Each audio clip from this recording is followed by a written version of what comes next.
আমাকে শহীদ করে সেই মিছিলে শামিল করে নিও।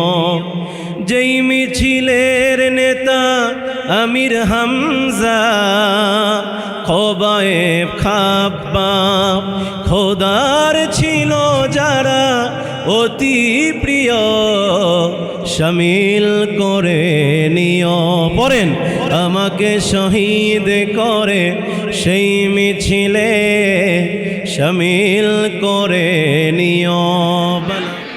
আমরা বর্তমানে এমন একটি সময়ে অবস্থান করছি, যেই সময়ে ফিলিস্তিন নয়, যেই সময়ে আফগানিস্তান নয়, যেই সময় ইরাকে নয়, বর্তমান সময়ে বাংলাদেশে যেন নতুন করে কারবালার ময়দান তৈরি হয়েছে।